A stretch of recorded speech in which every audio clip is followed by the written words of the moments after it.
What's up guys, and welcome back to another video. And in this video we are going to be discussing Shane's thoughts on Raw Underground and also other wrestlers like Matt Hardy's thoughts on Raw Underground and also CM Punk's thoughts on Raw Underground, so stay tuned.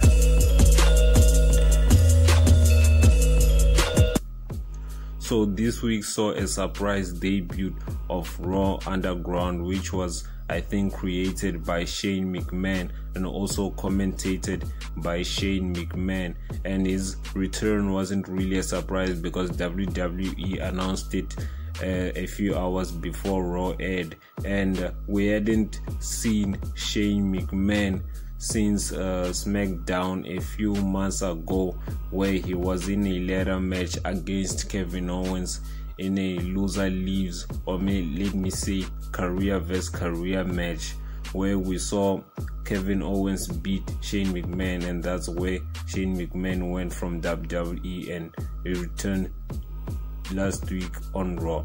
And we also saw some WWE Raw superstars at the Raw Underground like Dolph Ziggler and also Eric from the Viking Raiders, showcasing their full potential other than the normal Raw where they are limited in doing what they want to do. And also this superstar looks like he has a great future ahead of him as he was dominant in Raw Underground. CM Punk, I honestly agree with CM Punk here on what he said, because he is the wrestler that every WWE fan wants to see, and this is what he had to say. I absolutely loved it, and I want to see Nia Jax in there. They should get more women in there. Let us see some bodies being broken. The idea that Shane McMahon and all these people would be at the performance center for the whole 3 hours and they cut into what they're doing into various segments is pretty cool. 3 hours of no hold bars fight and strippers, that's all I want to see. And I honestly agree with Shane McMahon in saying what he said, as Nia Jax would be dominant in Raw Underground because he once squared off with Dean Ambrose and was also RKO'd by Randy Orton during the 2020 Royal Rumble, and that would be great for her instead of putting her in dumb storylines with a WWE official where every time when it ends with her beating up the WWE official who also suspended her. And the WWE official doesn't have the authority to suspend superstars, but he did. Well, it's Raw for you. What can I say? I also enjoyed this week's Raw, and I think it's one of the best Raws that we've watched ever since Raw moved to the performance center. And a quick reminder to you guys, if you haven't subscribed to my channel, please click that subscribe button to get notified when I post a new video, as I post videos every single day on wrestling news and rumors.